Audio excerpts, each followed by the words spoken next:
Bonjour tout le monde. Ah, ça marche, c'est bon. On va essayer de faire ça simple. Désolé pour les gens qui m'ont déjà entendu la semaine passée ou jadis dans le passé. Il y a plusieurs visages que j'ai connus, en tout cas, j'ai eu plusieurs becs jusqu'à présent, c'est le fun. Fait qu'on va commencer ça tranquillement, simplement, un peu comme si on était dans le salon finalement. On m'a dit, ben tu racontes ton histoire. Bon, ok. Fait qu'une histoire, ça commence toujours par « Il était une fois ». Le petit chaperon rouge, non, c'est pas une bonne histoire. Il était une fois au siècle dernier, il y a fort longtemps, naissait dans la magnifique ville de Berthierville, au 9 rue du Vernet, dans la chambre de sa grand-mère, un magnifique bébé, moi-même. Non, mais beau bébé, là. Sérieux, là. Ah, il était beau. Hein? Il était beau, là. Puis c'est une famille. Aujourd'hui, on a des familles reconstituées. Dans le temps, on avait des familles élargies. Parce que dans la même maison, j'avais un père et une mère. Ça, c'était assez standard pour l'époque. Il y avait aussi un grand-père et une grand-mère. Ah, ça, déjà, un peu plus particulier. Il y avait deux oncles, une tante, un chien et un chat.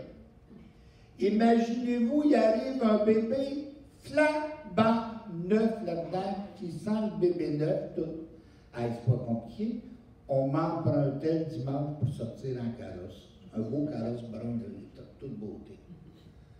Le bébé, je parle pas de carrosse.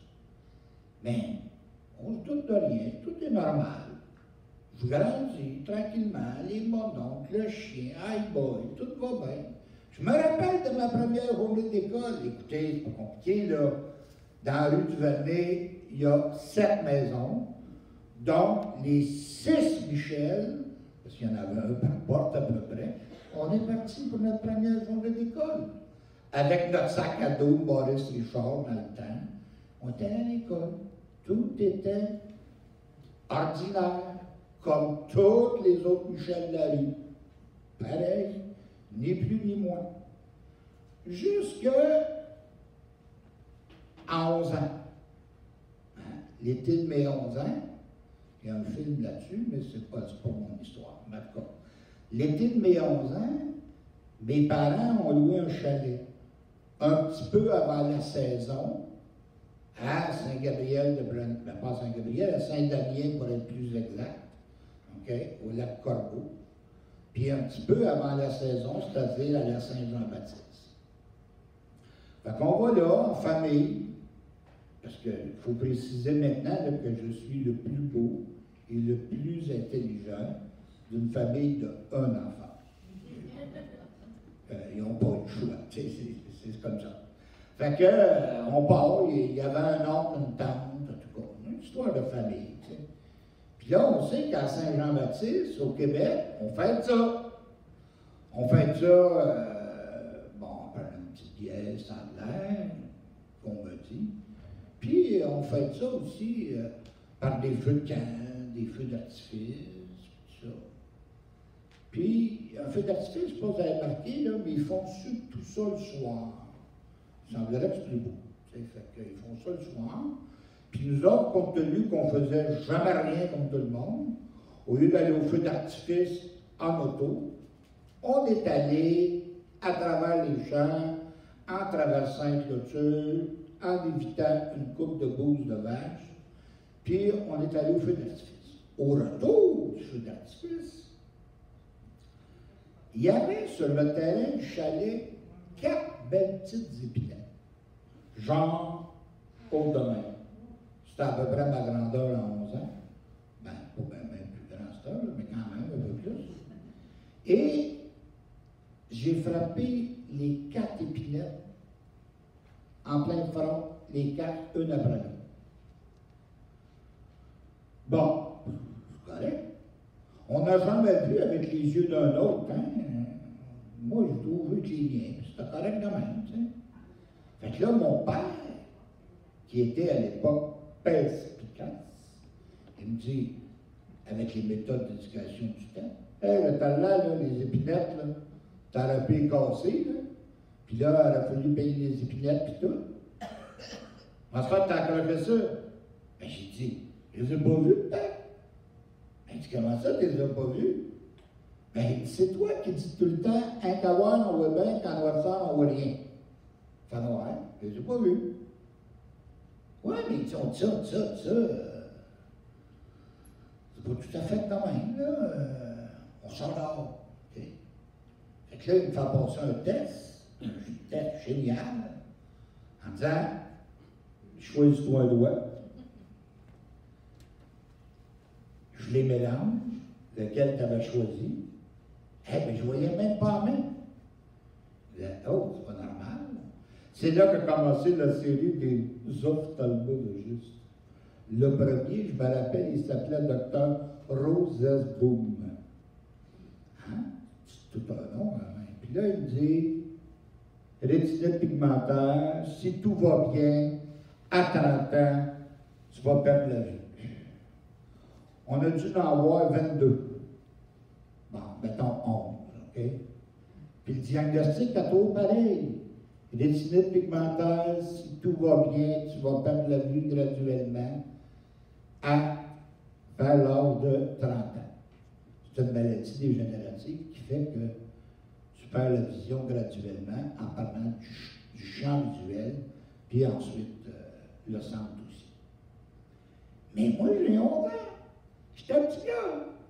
À 30 ans, là, c'est l'âge de mes parents. J'arriverai jamais de ma vie. On comprend-tu? Voyons donc, c'est impossible. Là, c'est l'âge d'or plus 4, là, tu sais, ça, voyons, n'arriverait pas là. Ça ne m'a pas tracassé. Et c'est peut-être là, à quelque part, à ce moment-là, à 11 ans, que j'ai reçu de mes parents peut-être le beau cadeau, le plus beau cadeau. Savez-vous quoi? On n'en a plus jamais parlé. Jamais il était question de ça dans la famille, de proche ou de loin. Fini, that's it, that's all. Ben pourquoi? Ben peut-être qu'il n'était pas à l'aise, peut-être qu'il n'était pas, je ne sais pas. Mais ce que je sais, c'est qu'on n'en a plus jamais parlé. Ça veut dire quoi, ça? Ben, ça veut dire que j'ai vécu ma vie de petit gars tous les jours, comme tous les autres Michel Larue. Ben, il y avait une affaire, là, que j'ai encore la misère, là. C'est bien épouvantable, là. Mes parents m'ont interdit de faire de la bicyclette le soir. Bon. Oh, je trouvais ça tellement injuste. Aujourd'hui, je comprends, je ne voyais rien du soir. Je peux comprendre. Mais à l'époque, je trouvais ça tellement injuste. Mes chums faisaient du bicycle le soir, pas moi. Ils ont eu peur, là. Ils ont eu peur pour plein d'affaires, là. Tu sais, j'ai vécu comme tout le monde. C'était à l'époque, je me rappelle, en motoneige. Hein? Ça commençait à l'époque, la motoneige. Dans ma classe, il y avait un gars qui s'appelait Gilles Villeneuve. Vous le checkerez, là, c'est sur Internet. Puis, hey, si on en a pris des courses sur l'autoroute 40 avant Carreau, souvent j'ai gagné, mais pas tout le temps. Fait que c'est ça. Donc, ils ont eu peur. Ils ont, hey, j'ai obtenu un permis de conduire. Bon, je ne vous dirai pas comment, ça serait trop long. Mais je l'ai eu un pareil.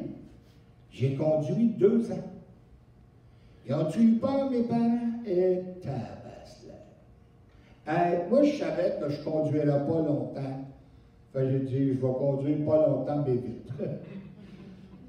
Devant chez nous, l'asphalte était noir. Pas qu'ils venaient de faire l'asphalte.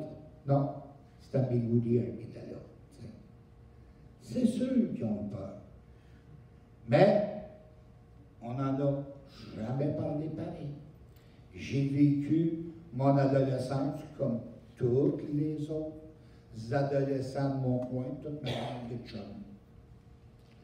Puis là, évidemment, arrive à l'adolescence, quelque chose qui s'appelle la découverte du sexe opposé. C'est en mode, ça, dans le temps. Et ben, j'ai rencontré Nicole. Puis on s'est fréquenté, comme on disait dans le temps. J'étais son cavalier. Pour en arriver à un mariage. On s'est mariés en 1972. Mais tout ce temps-là, la maladie, elle continue. Mais je m'en rends pas compte. Je m'en rends pas compte. Pourquoi? Parce que l'école est toujours là. Comprends-tu? Elle est toujours là. Qui fait qu'on se tenait la main, tu sais, on allait partout, puis on se tenait la main, puis beau petit couple d'amoureux. On se tenait pas la main, parce qu'on était si amoureux que ça. C'est juste que c'était juste mieux pour éviter le cadre de porte. Tu sais. Mais c'est ça, mais la maladie progresse. Je me rappelle, comme disait Jacinthe tantôt, il a travaillé comme technicien de laboratoire, il y a un exercice de feu. Hein? Fait que, bon, ça sonne, on sort. Bon, évidemment, encore une fois, en bon savignac que je suis, j'ai pas pris le trottoir, j'ai passé sur le gazon. Et je me rappelle, sur le gazon, il y avait un beau lampadaire en aluminium. En plein feu, mais solide, là. Je l'entends encore sonner là-bas, jour en haut, là. C'est pas compliqué, là.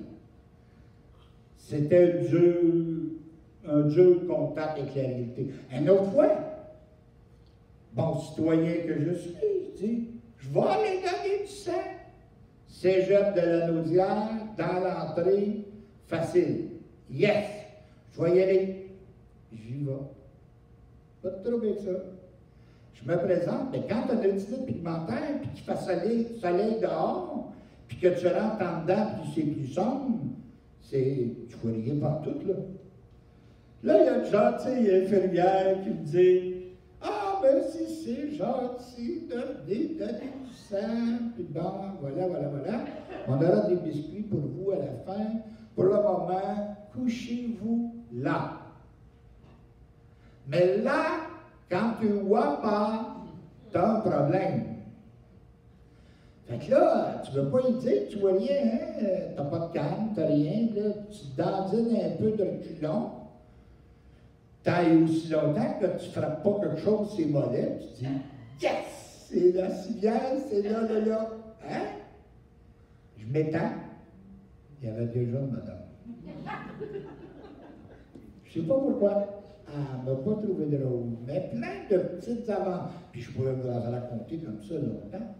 Mais je ne le ferai pas. Puis là, ça continue. Ça paraît pas. Je m'en rends pas compte nécessairement. Ben, sauf dans des détails de même. Puis là, un jour où on arrive à dire, puis là, en même temps que moi je travaille, mon épouse travaille, on a développé un commerce parallèle à nos jobs. On roule, là. On s'entend, là. On roule, hein? On roule dans le sens où, à l'époque, je me souviens, on avait un Cadillac neuf dans le cours tous les ans. Je me rappelle, on allait dans le sud tous les ans. On était plus souvent au resto puis à l'hôtel qu'on mangeait chez nous. Ça roulait, là. Je me rappelle, là, le succès financier, ce qu'on peut imaginer comme étant le vrai succès. Je me rappelle, je revenais à Berthier. Mon père se trouvait toujours le moyen de trouver une commission à faire dans la ville avec mon cadet. Hein? Il se promenait la main sur le klaxon. Hey, regardez-le, c'est mon fils. Hein? La belle réussite. Mais la maladie a continué tout le temps. Jusqu'au jour où on en arrive à dire ouais, mais là, je suis plus capable d'aller, je commence à avoir un trouble, hein? Un trouble dans ma job, un trouble dans mes loisirs, un trouble partout. Dans ce temps-là, il y avait des annonces publicitaires à la radio qui disaient la Magnétothèque Générale du Canada libre pour les personnes déficientes visuelles. Je dis ouais, c'est ça, c'est pas compliqué. J'appelle là, j'ai dit, je veux des. Elle me dit aucun problème. Ça vous prend un magnétophone spécial. Ah, OK. Ben là, je pense à où? À l'Institut national canadien pour les aveugles. Ah, OK. J'appelle là. Puis j'ai dit, Regarde, je veux un magnétophone, combien ça coûte? Parce que j'ai de l'argent, j'achète tout, j'essaie de tout acheter. Elle me dit, on ne le vend pas, on le prête. OK, ben prête-moi un. Ah, ben là, en tout cas, là, m'envoie ça de pas de papier à peu près, puis ben, on a tout ça, le médecin. Hein. Un jour, arrive, par Pullorator, un magnétophone, et devinez quoi avec? Une canne blanche. Hey, moi, une canne blanche, ça peut être ça. Hey, ça a viré en tuteur de plantes, ça n'a pas été long. Hein? Non, tu comprends, je veux faire avec ça. Moi, je n'ai pas de problème visuel. Là. Ce qu'on ne m'avait pas dit non plus à l'époque, c'est que venait avec le magnétophone puis la canne, venait aussi un travailleur social. Ding-dong, un samedi après-midi, parce qu'il était venu le soir, puis les autres journées, il n'était pas là. Un travailleur social aveugle qui vient me dire « Pauvre de vous ». Hey, il a bien mal tombé. Bien mal tombé. Moi, dans ma tête, il n'y a pas de problème. Mais lui, il pense que j'en ai un. Fait qu'il me dit, garde, là, vous allez perdre la vue, c'est épouvantable. Y avez-vous pensé, qu'est-ce que vous allez faire? Hey, on se calme. Qu'est-ce que je vais faire? Qu'est-ce que je vais faire? Ben, je vais faire ta job, là. Ça a l'air facile, tu te promènes de maison en maison, il y a quelqu'un qui te conduit. Ça a l'air super, c'est ça que je vais faire. Entre-temps, ben, oublie mon nom, mon adresse, mon numéro de téléphone, et fais comme si on ne s'était jamais vu. Il m'a dit, ben là, OK, c'est votre choix. Mais il m'a dit, un jour, quand vous aurez besoin, vous appellerez à l'Institut Nazareth et Louis Braille, M. André Vincent. J'ai dit, OK, je vais faire ça.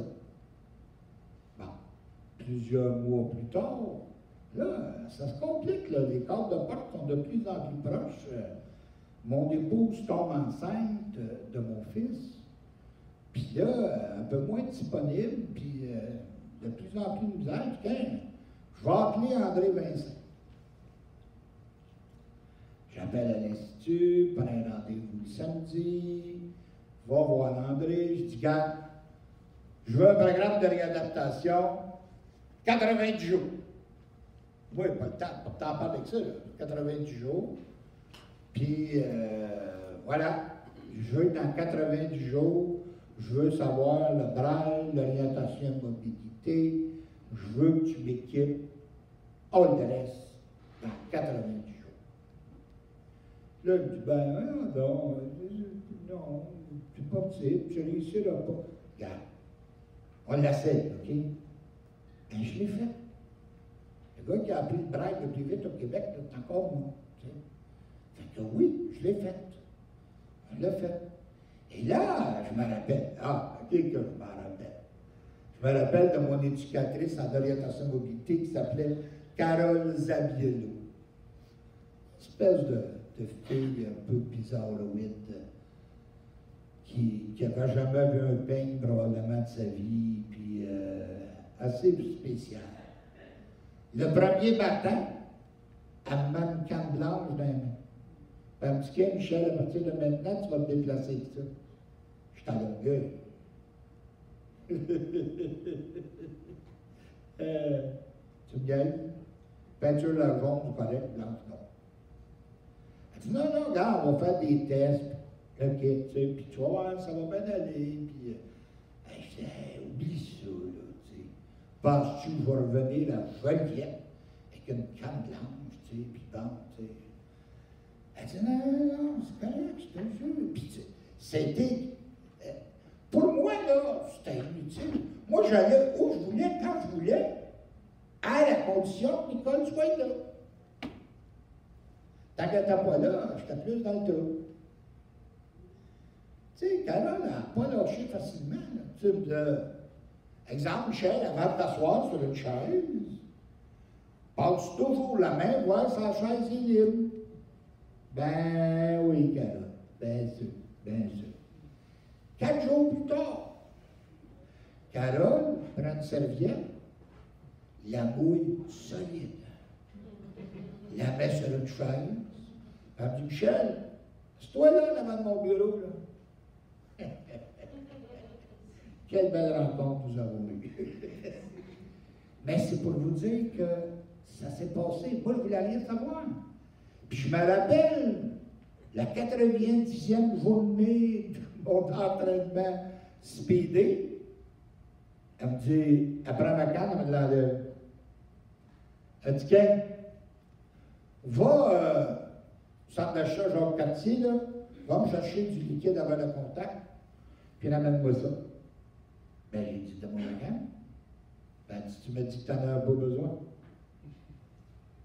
Ben, elle dit, ouais, mais là, tu sais, ben là, oui, c'est ça. J'ai pris ma canne, puis je l'ai gobée, je l'ai avalée. Alors, je ne vous dis pas qu'elle a passé direct, là, elle a passé de travers des grands bouts, hein. Mais c'est comme ça. Mais en même temps, tout ça, ça faisait yes! C'est le fun en tabarnouche. Je suis capable de faire des affaires seul que je n'étais plus capable. Exemple, je fumais à l'époque, je pouvais partir seul, aller me chercher des cigarettes qui coûtaient une pièce et quart à l'époque. Je parle du siècle dernier, moi, là. Fait que je partais avec ma canne, clic, clac, clac, clac, clac, dépanneur, un gros belvédère qui me sert, yeah. Je me revenais à la maison. Yes! Super boosté! J'arrivais à Pizza Nicole. Yes! Je t'allais bouffer des cigarettes. Elle n'était pas contente. Elle n'était pas contente parce que c'est comme si, en quelque part, il est en train de coller au fond. Ah, excusez. C'est comme si, en quelque part, pour elle, c'était important de prendre soin de moi. Elle savait très bien que je deviendrais aveugle. Ça, c'était clair. Elle m'avait dit, j'aime mieux prendre soin d'un aveugle que de prendre soin de quelqu'un qui prend de l'alcool, par exemple. Bon, ça tombe bien, je ne prends pas d'alcool. Fait que c'est correct. Mais moi, elle avait des oncles aveugles, puis ça. Moi, je ne me doutais pas que prendre soin d'eux, c'était prendre la versante. Ça, je n'avais pas compris ça de même. Comprends-tu? Fait que moi, j'ai pas le goût. Au contraire, j'ai le goût de bouger. OK, plus de job, comprends, là? Mais regarde, j'ai le commerce, puis ça roule, puis ça marche, puis je suis de bonne humeur, puis je suis en forme, puis je capte de livre, puis je suis capable de faire des affaires tout seul. Non. Moi, je me sentais comme un peu poigné entre le mur et la tapisserie. C'est pas une mauvaise fille, Nicole, loin de là, OK? Mais dans sa conception, moi, j'étais poigné entre le mur et la tapisserie. Entre le mur et la tapisserie, je ne sais pas si vous le savez, là, mais l'air est rare, hein? Et de temps en temps, ça a pris un coup de pied là-dedans, là. Puis là, évidemment, ben, avec le coup de pied, venaient les larmes, puis bon, puis OK, la thérapie, puis tout, puis elle rentre en arrière le but, jusqu'au jour où, finalement, ben, c'était des positions irréconciliables. Puis là, c'était un Dieu de coup. Dieu de coup, parce que là, plus de job, plus de commerce, plus de Cadillac, plus de bateau, plus de voyage, plus rien. Rien. Même plus mes parents. Hein? Parce que pour mes parents, qui sont de confession catholique, disaient ce que Dieu a dit, l'homme ne le séparera pas. Fait que non, même plus eux autres. Je me suis retrouvé tout seul, sur le chômage, dans un 2,5. Tu seul. Pas compliqué, là. C'est rough. C'est rough, pas pire.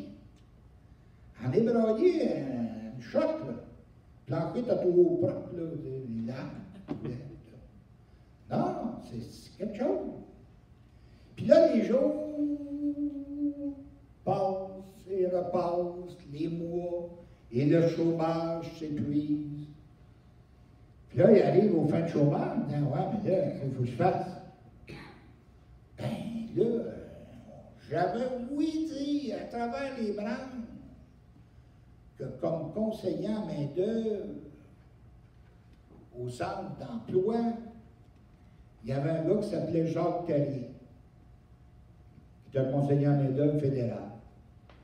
Ils ont dit, va le voir, c'est un gars cool. Va le voir. Ben, correct. Il rentre dans le bureau, se présente, remplit les papiers, tout ça. Puis là, à un moment donné, il dit, hey, Michel, j'ai besoin de toi. Moi, je ne veux pas être seul dans le bureau, tu sais. Je veux parler de quelqu'un d'autre, tu sais. Moi, j'ai une confiance de moins 37, là. Je suis à terre. Il dit, oui, sérieux, j'ai besoin de toi. Je dois donner de la formation à d'autres conseillers en main-d'œuvre du Canada pour l'accueil des personnes handicapées, puis j'ai besoin de toi. Dans la vraie vie, là, il n'y a pas besoin de moi pantoute, on s'entend, hein? Il voulait juste me créer une petite confiance. Il a tellement cru que toutes les dépenses du séjour, l'hôtel, les repas, etc., là, son boss n'a jamais voulu payer ça. Là. Il a payé ça de sa poche. Il a fait ça.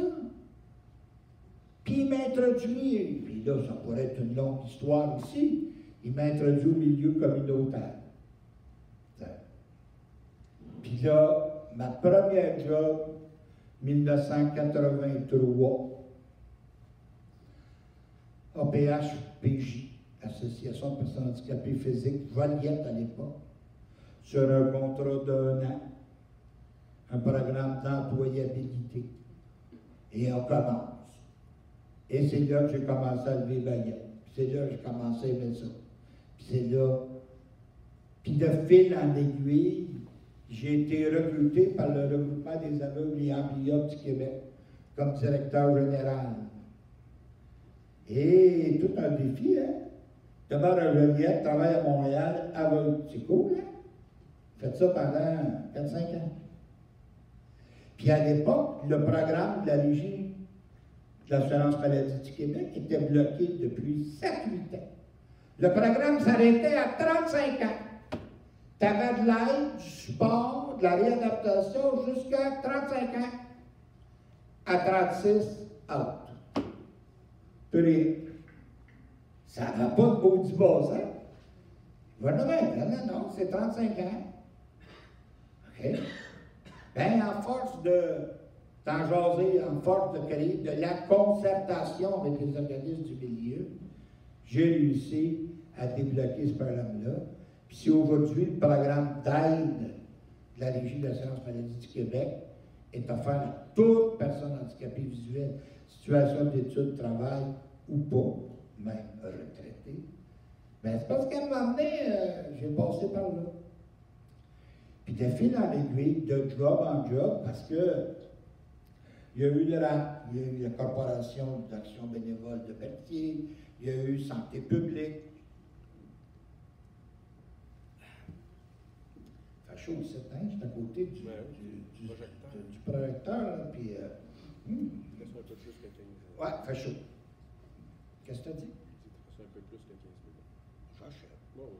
Ça va aller. J'ai mon timer. On peut faire quelque chose. Fait que c'est ça. Donc, de fil en aiguille, pour finalement faire une trentaine d'années dans le milieu communautaire, ben, plusieurs me connaissent depuis fort longtemps. Comme tu vois, je fais partie des meubles. J'ai été à l'OPH-PCJ pendant 17 ans et j'ai terminé ma carrière comme coordonnateur à la TCRA-PHL il y a 3 ans. Aujourd'hui, ben, c'est ça, on m'a sorti un peu des moulamites. On parlait d'inclusion. Ben, voyez-vous, tellement inclusif, là. On inclut les aînés dans votre symposium. C'est pas beau, ça? Suite à une belle preuve, tu sais. Mais tout ça pour dire que je vais conclure par une histoire. Ben, une histoire, en tout cas, une théorie. La théorie, c'est la théorie des puces. Tout le monde connaît ça, des puces, hein? Des puces, là, ça fait 2 affaires dans la vie des puces. La première affaire, ça pique. On s'entend là-dessus. interdit de vous gratter, là, parce que je parle de puce. Puis la deuxième affaire, ça saute. J'ai appris récemment, à l'émission Vélière, qu'une puce de chien saute, attendez-vous bien, 25 cm de haut. Moi, quand j'ai appris ça, j'ai dit, ça fait ma voix. 25 cm, hein? On a tous besoin de savoir ça dans la vie, hein? Donc, les puces, ça saute et ça pique. On va faire un exercice de visualisation. On va prendre un beau pot maçon. Hein? De 1 litre. Hein? On va mettre dedans 27 puces qui piquent et qui sautent. Et là, on les voit là, ils s'amusent follement. Hein? Ça saute, il y en a qui sautent dans le pot, d'autres sautent à côté. Un vrai pâté de puces, là, sérieux. Quelque chose de super le fun. Puis là, tout à coup, il y a quelqu'un hein, qui arrive, puis qui prend le couvercle, puis il le met sur le pot, puis il fait « Hein! » Les puces, ils continuent à sauter, là. C'est fait pour ça, des puces sauter. Ça s'est mis à sauter pareil. Puis là, ils sautent 2, 3 fois, 4 fois, ils se tapent la tête sur le couvercle. Puis là, pas fou des puces, hein? Au bout de quelques minutes, ils disent il y a comme un couvercle, là. Il y a quelque chose qui nous empêche de sauter notre 25 cm. Fait qu'ils continuent à sauter. Mais ils sautent juste avant le couvercle. Juste avant. Puis là, c'est parfait. Puis là, pire que ça, on enlève le couvercle. Puis là, qu'est-ce qui se passe, vous pensez? Ben, il se passe rien. Les puces, là, ils ne sautent pas à côté. T'as beau lui dire, yo, il y en a plus de couvercle, hein, il va avoir ça. Pourquoi? Parce que le couvercle, ils l'ont ici. Ils disent, non, non, pas de couvercle là, mais quelqu'un va en remettre. Non, non, non, non, ça se peut pas qu'il y en ait pas. Non, je sais, je suis pas capable. Puis il se passe rien. C'est qui les puces? Les puces, là, ben, c'est moi. C'est vous autres, peut-être. C'est une personne âgée. C'est une personne immigrante. C'est n'importe qui essaye de cheminer dans la vie. C'est ça, les puces. C'est nous autres, les puces.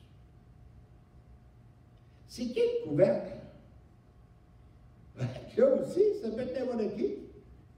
Ça peut être un beau-frère bien intentionné qui te dit « Ben, voyons donc. »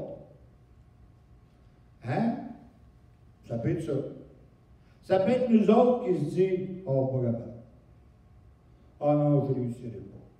Oh non, ça ne marchera pas. » Ça peut être la société, hein? Par toutes sortes de contraintes.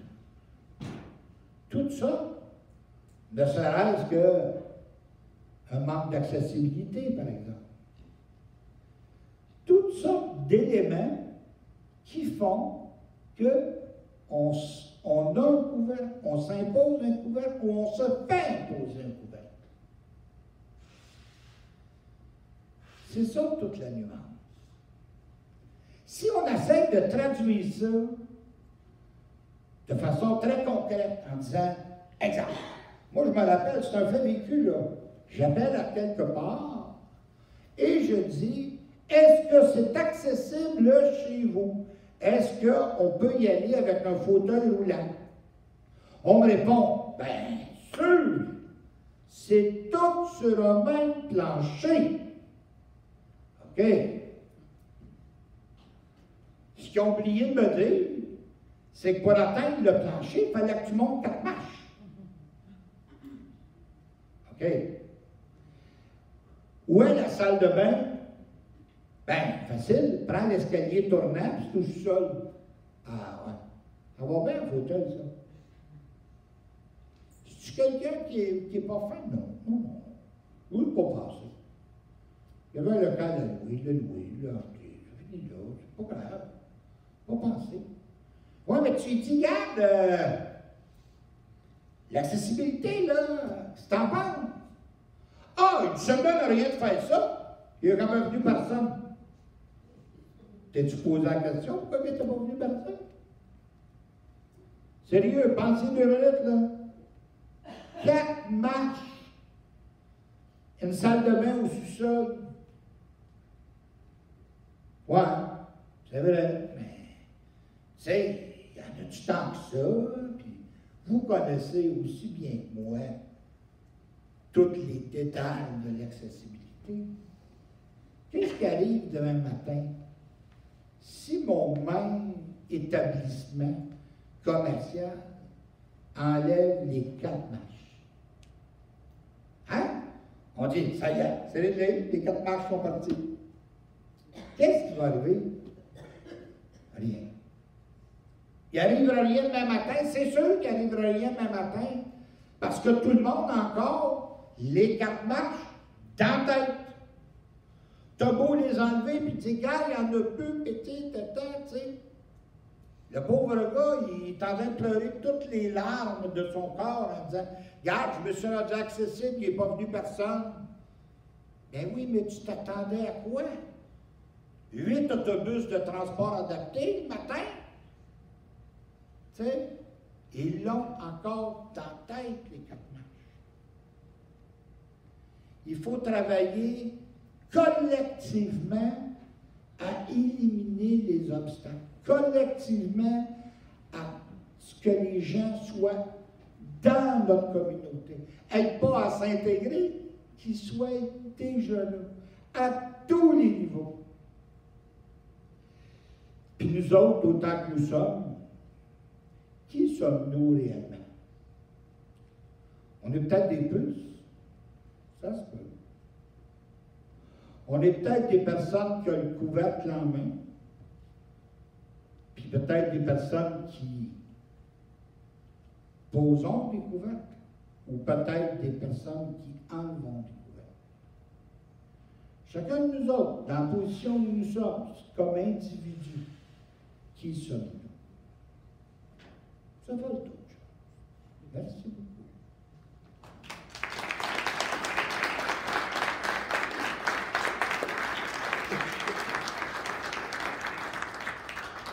Merci Michel.